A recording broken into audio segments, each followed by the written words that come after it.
சத்துருவாலே சகிக்க ஒண்ணாத எத்தனையோ இடர் வந்ததையா. சத்துருவாலே சகிக்க ஒண்ணாத எத்தனையோ இடர் வந்ததையா.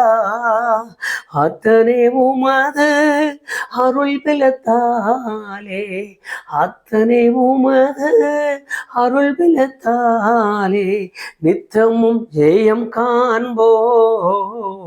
நாங்கள் நித்தமும் ஜெயம் காண்போம்.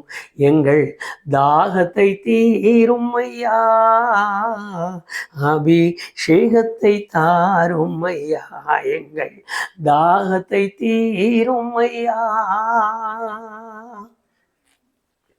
வானத்திலும் பூமியிலும் அதிகாரம் பெற்ற இயேசு கிறிஸ்துவின் இணையற்ற நாமத்தினாலே என்றைக்கும் மறுபடியும் தெய்வ சமூகத்தில் சேர்வதற்கு கர்த்தர் கொடுத்த பெரிய கிருபைக்காக நான் அவருக்கு ஆயிரம் ஆயிரம் கோடி துதிகளை செலுத்துகிறேன்.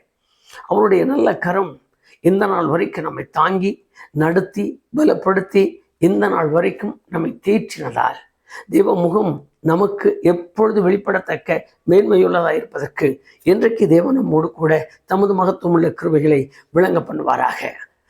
உடைந்த உள்ளங்கள், நொறுங்கின இருதயங்கள், தத்தளிக்கிற சூழ்நிலைகள், தடுமாறுகிற நேரங்கள் எல்லாம் நம்மோடு கூட நிற்கவும் நடக்கவும் நம்மை பலப்படுத்தவும் நம்மோடு கூட இரவு பகலாய் தங்கியிருக்கத்தக்கதாக வானாதி வானங்களை விட்டு இந்த பூமிக்கு மனுஷ அவதாரம் எடுத்து அடிமையின் கோலமாய் பூமிக்கு இறங்கி வந்த சர்வ வல்லவர் நம்மோடு கூட இருக்கிறார் என்பதையும் நம்மளே பலன் கொள்ளுகிறார் என்பதையும் நாம் அறியத்தக்கதாக இன்றைக்கு நம்மோடு அவர் இடைப்படுவாராக. எஸ்ஐயா தீர்க்கதரிசன புஸ்தகம் 43வது அதிகாரம் 14வது வசனத்தை நம்முடைய நினைவிலே கொண்டு நாம் இப்பொழுது தேவனுடைய முகத்தை பார்க்க போகலாம். இங்கு தேவன் தம்மை நம்பி இருக்கிற, தம்மை ஆராதிக்கிற, தன்மேல் முழு நம்பிக்கையை வைத்திருக்கிற, தன்னையே தெய்வமாய் கொண்டிருக்கிற இஸ்ரவேல் என்கிற தம்முடைய ஜனத்திற்கு நெருக்கப்பட்ட காலத்தில், உபத்திரவத்தின் காலத்தில், அவர்கள் கைவிடப்பட்டார்கள் என்று அங்காய்த்த காலத்தில் மாத்திரமல்ல, அடிமைகளாய் காணப்பட்டு நொறுங்கின உள்ளத்தோடு கூட தங்களும் தங்கள் மனைவியும் தன் பிள்ளையும் கூட அடிமையின் வேலைக்காக ஒவ்வொரு நாளும் கண் எதிரே நெருக்கப்படுகிறதை கண்களிலே கண்டு உள்ளம் உடைந்து போயிருக்கிற மனிதனுக்காக தான் புருஷன் தன் பிள்ளைகளோடு கூட அடிமைப்பட்டவர்களாய் அந்நியன் ஒருவன் இருக்குகிற நெருக்கத்திலே தங்கள் பிரமாணங்களை கை கொள்ள முடியாதபடி, தங்கள் தேவனை ஆராதிக்க முடியாதபடி எங்களுக்கு இந்த கதி வந்ததென்ன என்று அங்கலாய்த்து கொண்டிருக்கிற அருமையான தாய்மார்கள் இவைகளை கவனித்து கொண்டிருக்க, நெருக்கப்படுகிற பிள்ளைகளை பெற்றோர்கள் கண்டு கண் கலங்கி ஏன் இந்த வேதனை என்று சொல்லுகிற ஒரு சூழ்நிலையில் இருக்கிற நேரத்தில் தேவன் இந்த வார்த்தைகளை சொல்லி தம்முடைய பிள்ளைகளை தேற்றுகிறதை நாம் அறிவோம். நீங்கள் அதற்கு பின்பு வாசித்து கொண்டு வாருங்கள். இஸ்ரவேல் தேசம் கல்தேயர் என்கிற பட்டணத்திற்கு அடிமைகள் ஆக்கப்பட்டது. பாபிலோனியர் அடிமைகளாய் கொண்டு போனார்கள். நேபுகாத்நேச்சர் அடிமையாய் கொண்டு போனான். கர்த்தருடைய வெட்டி எப்பொழுதெல்லாம் விலகுகிறார்களோ அப்பொழுதெல்லாம் கர்த்தர் அவர்களை அந்நியனின் கையிலே ஒப்பு கொடுத்து அவர்களை நெருக்குவதும் அவர்களை நொறுக்குவதும் அவர்களுக்கு நல்ல நம்முடைய தேவனுடைய வல்லமையை விளங்க பண்ணுவதும் அது அவர்களோடு கூட அவர் நெருங்கி பழகிற பழக்கத்திற்கு இணையானதாக மாறி வந்த அந்த காலத்தில் தீர்க்கதரிசியாகிய ஏசாயாவை கொண்டு அவர்களுக்கு சொல்லி அனுப்புகிறார். உங்களுக்காக நான் அரண்களை இடிந்து விழ பண்ணுவேன். மற்றொன்று, உங்களுக்கு நான் செய்கிற அதிசயங்களை அவர்கள் அறிந்து அல்லது அவர்கள் பார்த்து அது என்ன இவ்வளவுதானா அப்படி கேட்டு, அட நம்ம பதில் தான், நம்ம சோழதான் இடிச்சு போச்சா அப்படி சொல்லாமல் திகிலும் பயமும் உண்டாக்குகிறதற்காக அவர்களிடத்தில் இருந்தே அலறுதலோடும் புலம்பலோடும் ஓங்காரமிட்டு சத்தமிடுகிறவனை அவர் எதிர் அணியிலே உருவாக்கி வைத்திருக்கிறேன் என்று சொல்லுகிறார். ஒரு காரியத்தை செய்வதற்கு முன்பு அவர் எவ்வளவு கவனிக்கிறார் என்று பாருங்கள். பிள்ளைகளுக்கு அற்புதங்கள், மற்றவர்களுக்கு அதிசயங்கள், நம்மை சார்ந்தவர்களுக்கு அவர் ஒரு காரியத்தை செய்வதற்கு முன்பு இந்த காரியத்தை செய்யும் பொழுது இது சம்பவிக்கும். இது சம்பவிக்கும் பொழுது எதிரி கலங்க வேண்டாம், எதிரி அதை நினைக்க வேண்டும், எதிரி அதை செயல்படுத்த வேண்டும் என்பதற்கு தான் தன்னுடைய பிள்ளைகளுக்கு செய்கிற காரியத்தை அவர் செய்ய தொடங்கினாலும் அவர்கள் நடுவிலே கூக்குரலையும் குழப்பங்களையும் உண்டு பண்ணுவதற்குரிய ஆட்களையும் அவர் ஆயத்தப்படுத்தி வைக்கிறார். ரெண்டு பக்கமும் அவர் கிரியை செய்கிறார். யாரை பிடித்தால் அலறுவான், யார் ஓங்காரம் போடுவான், யார் துக்கத்தோடு கூட புலம்புவான். எல்லா காரியங்களையும் அறிந்து வைத்திருக்கிறார். அவருக்கு மகிமை உண்டாகட்டும். தேவன் நல்லவர். அவர் தம்முடைய பிள்ளைகளை அப்படிப்பட்ட ஒரு நிலைமைக்கு கொண்டு போக வேண்டும் என்று அவர் தீர்மானிக்கிறதும் இல்லை, அதற்காக அவர் உருவாக்குகிறதும் இல்லை. ஆனால் வேதத்தில் எழுதியிருக்கிற காரியத்தை நீங்கள் வாசிக்கும் பொழுது ஒவ்வொரு வார்த்தைகளும் நாம் அவரை விட்டு விலகப்படாமல் இருக்க வேண்டும் என்பதற்காக அவர் எழுதுகிறார். ஒவ்வொரு பொழுதும் அவர் பேசும் பொழுதெல்லாம், அவர் சொல்லும் பொழுதெல்லாம் அவருடைய முழுமையான எண்ணம், அவருடைய முழுமையான காரியம் அவரை விட்டு விலகக்கூடாது, அவரை விட்டு தூரம் போகக்கூடாது. என்னுடைய பாடல், என்னுடைய ஸ்தோத்திரங்கள், என்னுடைய துதிகள், நான் துதிக்கிற ஒவ்வொரு காரியங்களும் அவருக்கு உள்ளாக, அவருக்கு உரியதாக, அவரோடு இணைந்ததாய் நிற்க வேண்டும் என்றுதான் கர்த்தருடைய ஜனங்களை விரும்புகிறார். ஆகவேதான் பிரசங்க காரியங்கள் என்று எண்ணும் பொழுது சில நேரத்தில் கடுமையான வார்த்தைகள் பிரசங்கியார்கள், நம்முடைய உள்ளத்தின் ஆழங்களிலே பதியத்தக்கதாக. அதே சமயத்தில் அவனை நெருக்கவும் இல்லாமல், நெருக்கத்திலிருந்து விடுதலை ஆக்கவும் இல்லாதபடி அவனை எப்படி ஆகிலும் செயற்பட வேண்டும் என்று. ஆகவே மரித்தவன் மனிதன் மரித்து போக வேண்டும், அல்லது மனிதன் அவரை விட்டு விலக வேண்டும் என்பதற்கல்ல, ஒவ்வொரு மனிதனும் அவரிடத்திலே சேர்ந்திருக்க வேண்டும் என்று விரும்புகிறார். சுவரி போகிற தண்ணீர் போல அவனுடைய வாழ்நாட்கள் இருப்பதால் அவன் ஆத்மா அழிந்து போக வேண்டும் என்று விரும்பாமல், சாமுவேலின் புஸ்தகத்தை வாசித்து பாருங்கள், அவர் அந்த ஆத்மா அழிந்து போகாமல் இருக்க வேண்டும் என்று விரும்புகிறார். காரணம், ஆத்மா அவருடையதாக இருப்பதால். அந்த ஆத்மாவின் மேல் பாரம் நிறைந்தவராய், ஆத்மாவிற்காக அவர் தமது ஆத்மாவை மரணத்தில் ஊற்றினார் என்று ஏசாயா 53வது அதிகாரத்தில் அந்த ஊற்றப்பட்ட ஆத்மாவினுடைய தியாக உணர்வு அவன் அழிவதற்கும் அவன் பலவீனப்படுவதற்கும் அல்ல, அவன் திரும்ப திரும்ப எழுந்து நின்று தெய்வ முகத்தை தரிசிப்பதற்காக, கடைசி வரைக்கும் அவரை விட்டு அவன் விலகக்கூடாது என்பதற்காக. ஆகவேதான் எரேமியாவை கொண்டு தம்முடைய ஜனங்களுக்கு சொல்லி அனுப்பினார். 33வது அதிகாரம் 3ஆம் வசனத்தில், நீ அறியாததும் உனக்கு எட்டாததுமான காரியங்களை நான் உனக்கு அறிவிப்பேன். காரணம், அந்த காரியங்களும் நீ அறியாததும் உனக்கு எட்டாததுமானவைகள் என்னாலே உலக தோற்றத்திற்கு முன்னமே உனக்காக தீர்மானிக்கப்பட்டிருக்கிறது என்றார். இதற்கு தேவ ஜனங்களுடைய ஒவ்வொரு காரியங்களும், விசுவாச காரியங்களில் அவர்கள் எவ்வளவு வளர்கிறார்கள் என்று சொல்லுவதற்கில்லை, விசுவாசத்தில் எவ்வளவு கால் ஊன்றுகிறார்கள் என்று சொல்வதற்கில்லை. தேடுவது அற்புதம், தேடுவது ஆண்டவர் ஏதாவது சொல்லுகிறாரா, பேசுகிறாரா? நிச்சயம் சொல்லுவார், பேசுவார். ஆனால் அவர் பேசாததும் சொல்லாததுமாகவே செய்வதற்காக அநேக காரியங்களை எனக்கு முன்பாக நன்மையானவைகளாய் தீர்மானித்தார். இந்த நன்மையான தீர்மானிக்கப்பட்ட காரியங்களை நான் அனுபவிப்பதற்கு, நான் பெற்றுக்கொள்வதற்கு என்னை தகுதியுள்ளவனாய் மாற்றிக்கொள்ள வேண்டும் என்பதுதான் இத்தனை ஊழியர்களை அவர் தீர்மானித்து அனுப்பினார். வீட்டுக்கு வீடு, சபைக்கு சபை, அங்கங்கே பிரசங்கம், ஊழியர் இருக்கிறோம், ஊழியருக்கு மேல் சுவிசேஷங்கள் வருகிறார்கள், சுவிசேஷங்களோடு கூட சேர்ந்து அப்போஸ்தலர்கள், தீர்க்கதரிசிகள் ஒவ்வொன்றாய் வந்து நம்மை சந்திப்பது, சபைகளை சந்திப்பது, சபைகளோடு இடைப்படுவது. இதற்கு காரணம் என்னவென்றால், நான் மறுபடியும் அவருக்குள்ளாகவே நாம் உழண்டு கொண்டிருக்கணும், அவரை விட்டு வெளியே போகக்கூடாது என்கிற ஒரு தீர்மானத்தின் நோக்கம் நிறைந்தவராய். அதற்கு காரணமே அவர் எனக்கென்று வைத்திருக்கிற ஆசீர்வாதம், எனக்கென்று வைத்திருக்கிற கிருபைகள், எனக்கென்று வைத்திருக்கிற நன்மையான ஈவுகள், எனக்கென்று வைத்திருக்கிற சுகம், எனக்கென்று வைத்திருக்கிற ஆரோக்கியம், இவைகளில் ஒன்றைய நான் இழந்துவிடக்கூடாது என்பதற்காக. அது என் புத்திக்கு எட்டாதது, என் அறிவுக்கு அடங்காதது, நீ அறியாததும் உனக்கு எட்டாததுமான பெரியவைகள் என்று எழுதினார்.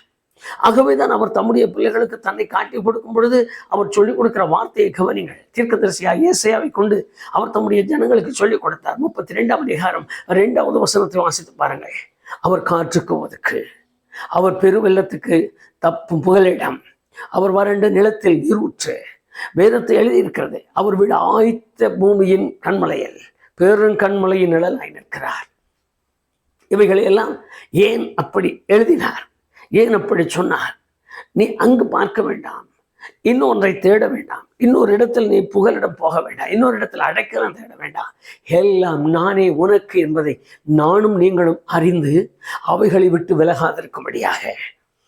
எனக்கு விசேஷமாக நோயை கண்டவுடன், பிசாசின் அதிகாரங்களை கண்டவுடன், அது மாத்திரமல்ல, அடுத்தடுத்து மற்றவர்கள் சொல்லுகிற காரியங்களை கேட்டவுடனே மனம் பதறுகிறோம், நம்முடைய விசுவாச வாழ்க்கையில் தடுமாறுகிறோம், நம்முடைய நம்பிக்கை காற்று அசைகிறது போல அசைய தொடங்கி விடுகிறது. நான் என்ன செய்யட்டும், எப்படி நடந்தால் எனக்கு ஆசீர்வாதம், எப்படி நடந்தால் எனக்கு இப்படி இருக்கும், அவங்க அப்படி ஆயிட்டாங்க, அதனால அந்த சபைக்கு போனாங்க, அதனால இந்த சபையில இருந்து அப்படி நடந்தார்கள். ஐயா, சபை காரியங்கள் அல்ல, சபையின் சட்ட திட்டங்கள் காரியங்கள் அல்ல, வேத வசனம் ஒன்றுதான் நமக்கு முழு காரணம். இதில் சொல்லுகிறதை கேட்டு தெரியாமல் போனாலும் வேதத்தில் எழுதியிருக்கிறது, எரேமியாவில் சொல்லும் பொழுது சொன்னார், வழிகளில் நின்று பூர்வ பாதைகள் எவை என்று கேட்டு விசாரித்து நல்ல வழி எங்கே என்று பார்த்து அதில் நடவுங்கள் என்று சொன்னார். இப்ப இந்த பொறுப்புள்ள வேலையை யார் பார்க்க வேண்டியது? பொறுப்புள்ள வேலை இவ்வளவு இருக்கிறது என்று சொல்லுவது என்னுடைய வேலை, எங்களுடைய வேலை, ஊழியர்களின் வேலை, அல்லது தீர்க்கதரிசிகளின் வேலை, சுவிசேஷன் வேலை. ஆனால் நல்ல வழி எங்கே என்று கேட்டு விசாரிக்க வேண்டியது கர்த்தருடைய பிள்ளைகளின் வேலை, விசுவாசிகளின் வேலை. அது கேட்டு விசாரிக்கிறது இல்லை. அது எப்படி இருந்தாலும் சரி, நான் மட்டும் வேற தெய்வத்தையா வணங்குறேன், நான் மட்டும் வேற தெய்வத்துக்கா காணிக்க செலுத்துறேன், நான் ஆண்டவர் தான் சொல்றேன், நான் இயேசுன்னு தான் சொல்றேன், நான் தேவன் பிதான்னு தான் சொல்றேன், எல்லாம் நல்லது. ஆனால் அவர் சொல்லுவது, நீ எதை எப்படி சொல்லிட்டாலும் சரி, பூர்வ பாதை எவை என்று கேளு, அதற்கு பின்பு அதுல நல்லதை தெரிஞ்சுட்டு அதற்கு உள்ளதாய் கீழ்ப்படின்னு சொன்னார். இதுவரைக்கும் எத்தனை காலம், எத்தனை ஆண்டுகள், எவ்வளவு நாட்கள் கடந்து போனது, எவ்வளவு நாட்களை நாம் கடத்தி விட்டோம். இன்னும் பூர்வ பாதைகள் தெரியல, இன்னும் நல்ல வழி என்னன்னு தெரியல. வேதம் சொல்லுகிற நல்ல வழி என்ன என்றாலே அதற்கு ஒரு மாற்று வழி நமக்கு உண்டு. தண்ணியில மூழ்கிக்கையா நீ அரசாணம் வாங்கிக்க, நல்ல வழி. ஆனா அதற்கு ஒரு மாற்று வழி நமக்கு உண்டு. அதற்கு ஏதாவது ஒரு காரியத்தை சொல்லுவோம். பரிசுத்தாவின் அபிஷேகம் பெற்றுக்கொள்ளையா, நல்ல வழி வேதம் சொல்லுகிறது, அது சரி. ஆனால் அதற்கு ஒரு மாற்று வழியை சொல்லுவோம். ஆபத்து வரும்பொழுது அந்த காரியங்களுக்கு தலைப்படுவோம், சங்கடம் வரும்பொழுது அந்த காரியங்களுக்கு தலையிடுவோம். ஆனால் அது கொஞ்சம் குறைய தொடங்கின உடனே, அல்லது சங்கடங்கள் வராமல் இருந்தால், அது என்னுடைய பூர்வீகம், அது என்னுடைய வழிமுறை. பூர்வீகம் அல்ல, பூர்வீகம் வேதம் சொல்லுவது. பூர்வீகம் ஒரு ஸ்தாபனத்தின் சட்டம் அல்ல, பூர்வீகம் ஒரு மந்தைக்குரிய அல்லது ஒரு ஸ்தாபனத்திற்குரிய கடுமையான அல்லது லேசான சட்ட திட்டங்களின் வழிமுறை அல்ல. இந்த வழிமுறைகள் தான் இன்றைக்கு தேவனுடைய பிள்ளைகள் ஒற்று கவனிக்கிறதில்லை. நாங்கள் அப்படியே வந்துட்டோம், நாங்கள் அப்படியே வளர்ந்துட்டோம், எங்களுக்கு அது இப்போ புதுசாக இருக்கு, நான் சொல்கிறேன் என் பிள்ளை ஒத்துக்காது, நான் சொல்கிறேன் என் மனைவி சொல்கிறாங்க, நான் ஒத்துக்கிறதில்லை. இப்படிப்பட்ட அனுபவங்கள் வாழ்வில் எனக்கு கிடைக்க வேண்டிய அரண்கள் இடிக்கப்படத்தக்க அற்புதத்தை என்னை கண்டு என்னுடைய காரியங்கள் நிமித்தம் பக்கத்தில் அலரும்படி தேவன் ஆயத்தப்படுத்தி வைத்திருக்கிற ஆட்கள் அமைதியாய் சமாதானமாய் நிற்கிறார்கள். அவன் அலறாததால் தேவன் நீங்கள் கிரியை செய்யவில்லை என்பதை வெளிப்படுத்தப்படுகிறது. அப்படியானால் சத்துரு அலறத்தக்கதான அற்புதங்கள் விசுவாசிக்கிற பிள்ளைகளின் வாழ்க்கையில் நடந்தே தீரும் என்பது தீர்க்க தரிசனத்தின் உண்மை. கர்த்தரை அறியாதவர்கள், என்னோடு போராடுகிற அதிகாரங்கள், வல்லமைகள், பிசாசின் சூரியங்கள், என்னோடு கூட போராடுகிற எல்லா சகல காரியங்களும் அலரும்படியாக அலரத்தக்கதாக அவர் ஏற்படுத்தி வைத்திருக்கிற கிருபைகளை இன்னும் பெற்றுக்கொள்ளாமல் தவிக்கிறோம், அதிலே உழண்டு இருக்கிறோம். அதற்கு ஒரு பரிகாரம், அதற்கு ஒரு பரிகாரம். ராத்திரியில எனக்கு கேட்ட கனவு, விசுவாசிகளுக்கு நிறைய அதே பிரச்சனைகள் தான், நிறைய விசுவாசிகளின் வாழ்க்கையில் கெட்ட சொப்பனங்கள். அது வந்த உடனே முதல்ல போய் ஜெபிக்க தொடங்குவாங்க. எனக்கு கேட்ட கணவர், சிலருடைய அனுபவத்தை என்னால் புரிய முடியும். தலையணுக்கு பக்கத்தில் பைபிள் இருக்கும், ஆனால் பைபிளை படிக்க மாட்டாங்க. தலைகணிக்கு பக்கத்தில் வச்சுருப்பான், பத்திரமா இருக்கும், அது ரொம்ப நேர்த்தியாக இருக்கும், அதில் எண்ணப்படக்கூடாது, அது அவ்வளோ ஜாக்கிரதை வச்சுருப்பாங்க. அது ஒரு நாள் கூட திறந்து பார்க்க மாட்டாங்க, புதுசாகவே இருக்கும். தலையை பக்கத்தில் வச்சா பிசாசு வரமாட்டான், கெட்ட சொப்பனம் வராதுன்னு. எனக்கு தெரிந்த ஒரு அருமையான தாய், நாங்கள் போய் ஒரு ஊழியத்திற்காக மதிய வேளையில் அந்த இடத்துக்கு போயிருந்தோம். எல்லா இடமும் சுற்றி ஊழியத்தை முடிச்சுட்டு ஒரு வீட்டுக்குள்ளே போய் உட்காந்தோம்.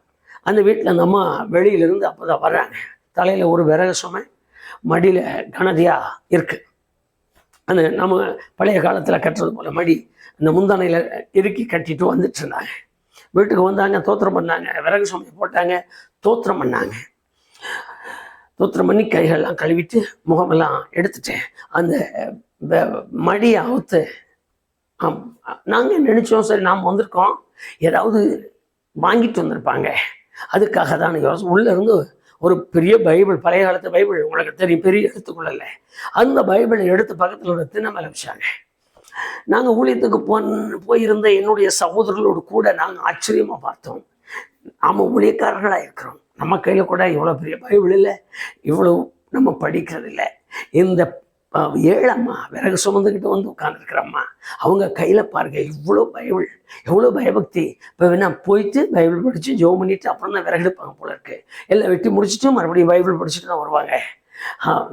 நாங்கள் எல்லாம் டீ எல்லாம் சாப்பிட்டு முடிச்சுட்டு அந்த அம்மாகிட்ட கேட்டோம்மா, உங்கள் பக்தி எனக்கு ரொம்ப பிடிச்சிருக்குங்க, பைபிளெல்லாம் கையில் தூக்கிட்டு மடியிலேயே கட்டிட்டு போயிட்டீங்க. அந்த அம்மா ஒரே ஒரு வார்த்தை அப்படின்னாங்க.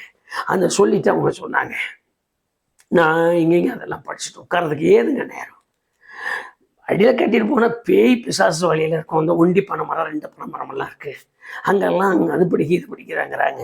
ஏதோ அண்டாவது இருக்குன்னு அடி வயிற்றில் கட்டிட்டு இருக்கேன். பரிதா நல்ல நிலைமை தான், நல்ல இது போல தான் இன்றைக்கு விசுவாச வாழ்க்கையில் கிறிஸ்தவர்களும் தேவனுடைய ஜனங்களும் தேவனுடைய பிள்ளைகளும் கூட நிறைய காரியங்களை செய்கிறார்கள். அதற்காக ஜெப கயிறு கட்டுவாங்க கையில். நூல்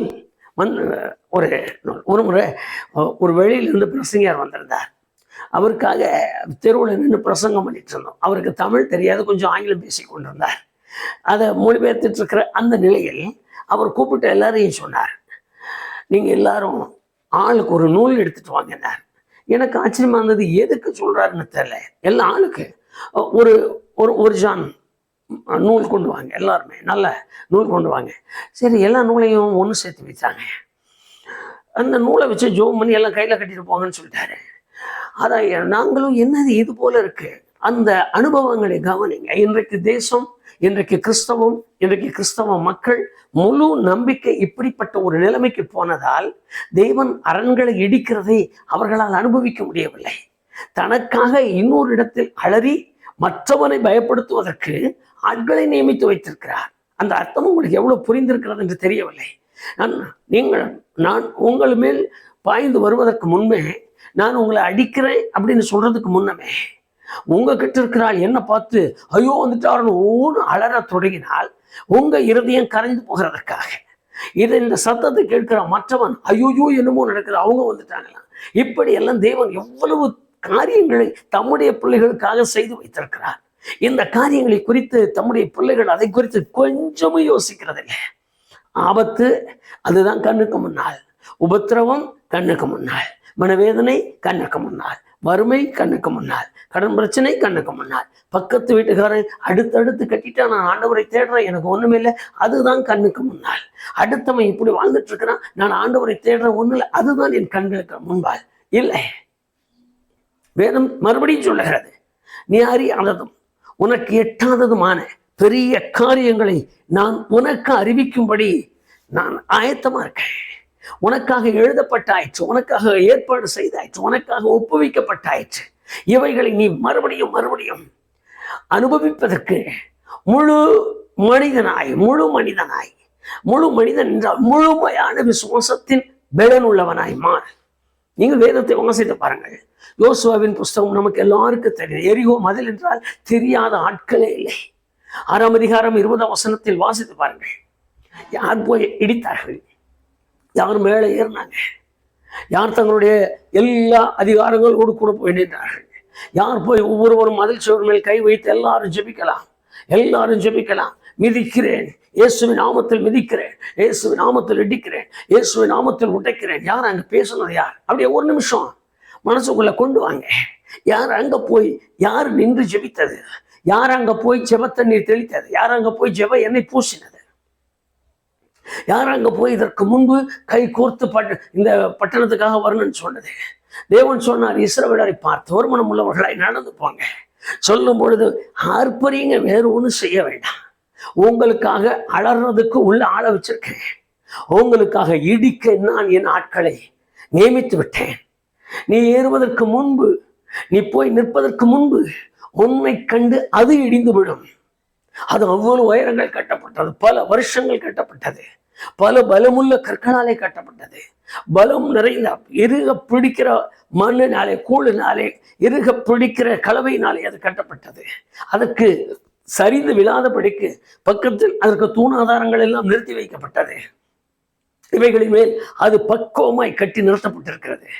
ஆனா பயப்பட வேண்டாம், இடித்து விழுத்தல்றதுக்கு எனக்கு ஆள் இருக்கு. ஆனா நீங்க செய்ய வேண்டியது, நான் உங்களுக்கு கொடுத்த வாக்கு தத்தத்தின் மேல் நம்பிக்கை உள்ளவர்களாய் சுற்றி நடந்து வாங்க.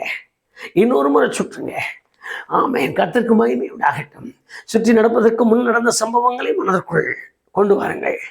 வேதத்தில் எழுதி இருக்கிறது, ஆசாரியர்கள் முன்பு பின்பு வரிசை, அந்த வரிசை கிரமத்தை கடைப்பிடிங்க. முதல்ல சட்டத்துக்கு கீழ்ப்படிங்க. நான் சொல்லுகிற அந்த நியமத்தின்படி நடந்துங்க. மற்றொன்று, நேரத்தில் உங்களை ஆயத்தப்படுத்துங்க. நேரத்தில் ஜனங்களோடு கூட அங்கு நில்லுங்கள். இவைகள் எல்லாம் எனக்கு கொடுத்திருக்கிற நியாயம், இவைகள் எல்லாம் என் மேல் விதித்திருக்கிற விதிமுறை. நீங்கள் அப்படியே கொஞ்சம் கவனிங்க. அற்புதம் நடக்கிறது. இயேசு இப்பொழுது இடிக்கிறார் இல்லையா? இயேசு இப்பொழுது உனக்காக அதை நொறுக்குகிறார். யார் சொல்லிட்டு இருக்காங்க? அவங்கள வசப்படுத்துறதுக்கு யாரும் சொல்லிட்டு இருக்கிற வார்த்தை இது இல்லை. அப்படி இல்லை. நான் இந்த நியமத்தின்படி நடக்க தொடங்கினால், நான் வாய் திறந்து என் கண் திறந்து நான் பார்ப்பதற்கு முன்னதாகவே என் காதுகளில் சத்தம் கேட்கும், இடிந்து விழுகிற சத்தம். நான் இந்த வார்த்தைகளை, இந்த நியமங்களை கை கொண்டு மாத்திரம் என்ன சொல்லுகிறது உண்மையாய் கை கொண்ட, நான் மறுபடியும் என்னை கேட்டுக்கொண்டிருக்கிற எல்லா கர்த்தருடைய பிள்ளைகளுக்கும் சொல்லுவேன், சபையின் சட்டத்தை அல்ல, அதிகாலத்து சபையின் காரியங்களே அல்ல. என் மூதாதையர், எங்க அம்மா இதுல ரட்சிக்கப்பட்டாங்க, எங்க அம்மா அதுல ரட்சிக்கப்பட்டதுனால நாங்க அதை விட்டு வெளியே வர மாட்டோம். எங்க புருஷன் இந்த சபையில தான் ரட்சிக்கப்பட்டார், அதை விட்டு நான் வெளியே வர மாட்டேன். எங்களுக்கு பரம்பரையா எங்க தாத்தா காலத்துல இருந்து நாங்க இதெல்லாம் இதை விட்டு நான் வெளியே அம்மா, நீங்க எங்க எப்படி இருந்து கொண்டாலும் சரி, அது ஒரு காரியம் அல்ல. ஆனால் நியமத்துக்கு கீழ்ப்படியுங்க. எதை விடுறதா இருந்தாலும் சரி, எதை ஒதுக்கி தள்ளுறதா இருந்தாலும் சரி, எதை அள்ளி அணைத்துக் கொள்கிறதா இருந்தாலும் சரி, நியமத்தின்படி. வேதம் எனக்கு என்ன நியமித்திருக்கிறது, வேதத்தின் சட்டம் என்ன, வேதத்தின் ஒழுங்கு என்ன. அப்படியே யோசுவா 26ஆம் அதிகாரம் 26 வாசிங்க. அந்த 6ஆம் அதிகாரம் முடிங்க. அங்க எழுதியிருக்கிற வார்த்தையை கவனிங்க. தேவன் நியமித்தார் ஒரு தீர்மானம், தேவன் திட்டமிட்டார் ஒரு தீர்மானம். இந்த திட்டத்தின் படிதான் நடக்க வேண்டும் என்று அவர் முடிவு செய்ய வேண்டும். அந்த திட்டத்திற்கு நான் பயப்படுகிறேன் என்று முதலாவது கையில் எடுக்க வேண்டும். எனக்கு அந்த திட்டங்களுக்கு பயப்படுகிற அனுபவங்கள் இல்லை. எப்படி முடியும்? ஒரு கேள்வி கேட்கிறோம். அந்த காரியத்தை இப்போ செய்ய முடியும். இந்த காலம் நவீன காலம். இந்த காலத்தில் அதை செய்ய முடியுமா? இந்த காலத்தில் அதை நடப்பிக்க முடியுமா? இந்த காலத்தில் இப்படியெல்லாம் உட்கார வைக்க முடியுமா? இந்த காலத்தில் நடக்க முடியுமா? எந்த காலமாக இருந்தாலும் சரி, சட்டம் காலத்துக்கு ஏற்றதாய் மாற்றுகிறதில்ல. சட்டம் தன்னுடைய ராஜ்யத்திற்கு ஏற்றதாக அமைக்கப்பட்டது.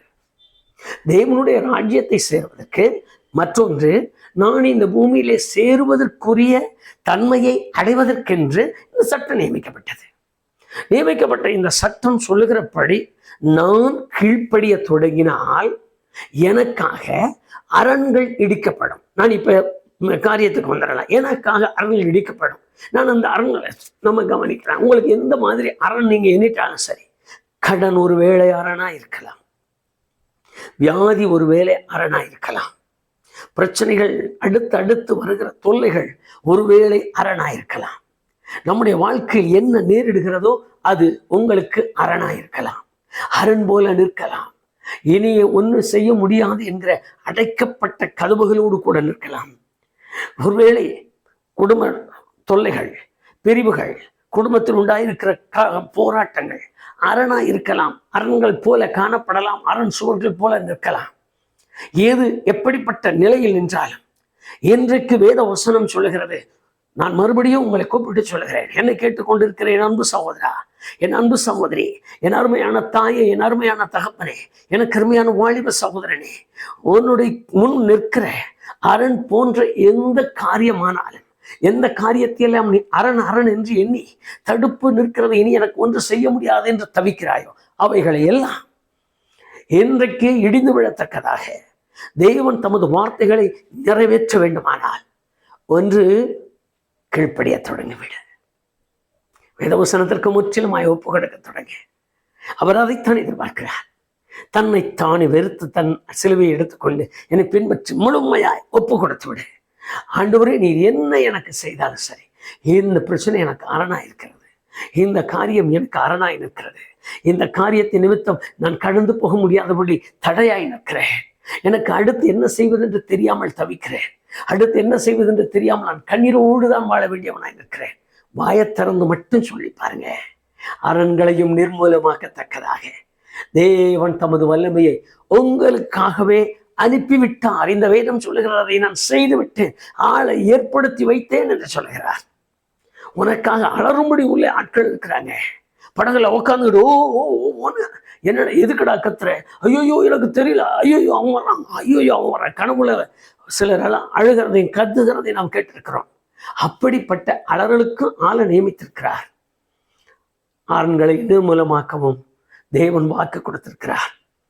என்னை கேட்டுக்கொண்டிருக்கிற எனக்கு அருமையானவர்களே, எப்படிப்பட்ட நிலை இருந்தாலும் சரி, எது அரண் போல உங்களுக்கு தென்பட்டாலும் சரி, இந்த வேத வசனத்தின் மேல் உங்களுக்கு கரங்களை வைத்து இந்த வார்த்தையை எனக்கு சொந்தமாக்கி கொள்ளுகிறேன். காரணம், நான் இந்த வார்த்தை ஆபிரகாமின் சந்ததிக்கு உள்ளது. என்னை குறித்து வேதம் ஆபிரகாமின் சந்ததி என்று சொல்வதால் நான் ஆபிரகாமின் சந்ததியாக இந்த வார்த்தையை சுதந்திரமாக்கிக் கொள்ளுகிறேன். இந்த வார்த்தையின்படியே எனக்கு அரணாய் தோன்றுகிற நீங்க அந்த காரியங்களை எல்லாம் சொல்லி, ஆண்டவரே இன்றைக்கு அதை நிர்மூலமாக்கத்தக்கதாக, உடைத்தெறியத்தக்கதாக, தகர்த்து போடத்தக்கதாக கிருபை தாரும். எரிகோவின் மதில்களை இடித்த தெய்வம் இன்றைக்கு எங்களுக்காக இந்த காரியங்களை செய்ய நீர் தீவிரி தரலாம். குடும்பமாய் உட்காருங்கள், தனியாய் உட்காருங்கள், மனதிறந்து வாய் பேசி பாருங்கள். அற்புதம் ஒன்று நடந்தே தீரும், அதிசயம் ஒன்று நடந்தே தீரும். ஆவியானவர் உங்களுக்குள்ளாக வாசம் பண்ணியே தீருவார். அந்த அரண்களை நிர்மூலமாக்கி உங்களை சமாதானத்தால் நிரப்புவார். கெஞ்சி கேட்கலாமா? நல்ல பிதாவே, எங்களுடைய இந்த ஜெப வேலைக்காக நாங்கள் நமக்கு நன்றி சொல்லுகிறோம். நாங்கள் வேதத்தை கையில் எடுத்தோம். வேதம் எங்களை குறித்து சொன்ன தீர்மானித்த அந்த வார்த்தையை இப்பொழுது நாங்கள் நினைவிற்கு கொண்டு வருகிறோம். உங்களுக்காக அரண்களை இடிந்து விட பண்ணுவேன். மாத்திரமல்ல, அந்த தேசத்தாரின் படவில் இருந்து உங்களுக்காக ஓங்காரமிட்டு அலறுகிற ஆட்களை நான் அங்கே ஏற்படுத்தினேன் என்று சொன்னேன். அந்த வார்த்தையை இன்றைக்கு என்னை கேட்டுக்கொண்டிருக்கிற ஒவ்வொரு கர்த்தருடைய பிள்ளைகளுக்கும் உரிமையாய் மாற்றித்தாரும், சொந்தமாய் மாற்றித்தாரும். ஆண்டவரே, யாரெல்லாம் தங்களுக்கு முன் இருக்கிற அரண்களை நிமித்தம் அலறுகிறார்களோ அவர்களை கண்டு அதிகாரங்கள் அலரும்படி, வல்லமைகள் அலரும்படி, பிசாசின் தந்திரங்கள் அலரும்படி, சகல மாந்திரிகங்கள் அலரும்படி, யாருடைய குடும்பங்களில் எல்லாம் சந்தோஷப்பட முடியாதபடி, மகிழ்ச்சி அடைய முடியாதபடி பிரிவினைகளாக இருக்கிறதோ அந்த பிரிவினைகள் அலரும்படி, யாருடைய வாழ்க்கையில் எல்லாம் நெருக்கப்பட்டு நொறுக்கப்பட்டு உடைந்த உள்ளத்தோடு தவிக்கிறார்களோ இன்றைக்கு அவைகள் எல்லாம், அந்த அரண்கள் எல்லாம் உடைந்து நிர்மூலமாகும்படி. ஆண்டவரே, யாருடைய வாழ்க்கையில் கடும் பிரச்சனை எனக்கு அரணாய் நிற்கிறது, அடி எடுத்து வைக்க முடியவில்லை, தலை தூக்கி நிற்க முடியவில்லை, நடக்க முடியவில்லை, என் குடும்பம் எப்படிதான் மீளும் என்று தெரியவில்லை என்று தங்கள் இருதயத்தில் அங்கலாய்ப்போடு துடிக்கிறார்களோ அவர்களுக்கு முன்பாக அந்த அரண்கள் இந்த நிமிஷத்திலே நிர்மூலமாக்கப்படட்டும். மாத்திரமல்ல ஆண்டவரே, யாருடைய வாழ்க்கையில் பிசாசின் அதிகாரங்கள், வல்லமைகள், தொடர்ந்து அவர்களோடு போராடுகிற போராட்டத்தின் ஆவிகள் வாட்டி வதைக்கிறதாய், எத்தனை முறை ஜெபித்தாலும் கேட்க முடியவில்லை, எத்தனை முறை ஜெபித்தாலும் விட்டு நீங்குகிறதில்லை, எத்தனை முறை ஜெபித்தாலும் அந்த போராட்டம் மறையவில்லை என்று அங்கலாய்க்கிறார்களோ அவர்களோடு அங்கலாய்க்கிற இந்த அங்கலாய்ப்பின் அரண்கள் எல்லாம் இயேசு கிறிஸ்து என்னும் நாமத்தினால் இந்த நிமிஷத்திலே இடிந்து விட பண்ணுவதாக. அவர்கள் வாழ்க்கையில் ஒரு பெரிய மகிழ்ச்சி உருவாகட்டும். ஆண்டவரே, என் அரண்கள் இடிந்தது, தேவன் எனக்கு அறியானதும் என் புத்தி கெட்டானதும் மாணவிகளை செய்து முடித்தார் என்று சந்தோஷப்படுகிறேன். ஆழ்ந்த அனுபவத்திற்கு பிள்ளைகளை மாற்றித்தார். அவர்களுடைய அனுபவங்கள் உங்களுடைய வாழ்க்கையில் மன மகிழ்ச்சி உள்ளதாக இருக்கட்டும். உடைந்த உள்ளங்கள் சீர்படட்டும், பிரிந்த குடும்பங்கள் சேரட்டும். ஆண்டவரே, நொறுக்கப்படுகிற அவ்வளவு பேருக்குள் ஒரு வல்லமை இறங்கி ஆட்கொள்ளத்தக்கதாக உமது மகத்துவமுள்ள கிருபைகளை விளங்க பண்ணும். உம்முடைய கையிலே ஒப்புக் கொடுக்கிறேன். ஆசீர்வதிக்கவே ஆசீர்வதியும். நிரந்தரமான மகிமை அவர்களை சூழ்ந்திருக்கட்டும். இயேசு கிறிஸ்துவின் நாமத்தில் ஜெபிக்கிறேன் பிதாவே, ஆமென், ஆமென். அரண்களை இடித்து நிர்மூலமாக்கி தம்முடையவர்களுக்கு சுதந்திர பாகத்தை கட்டளையிட்ட சர்வ வல்லமையுள்ள தேவன் உங்களை சூழ்ந்திருக்கிற சகல அரண்களையும் நிர்மூலமாக்கி சமாதானத்திற்குள் நடத்துவாராக. ஆமென், ஆமென்.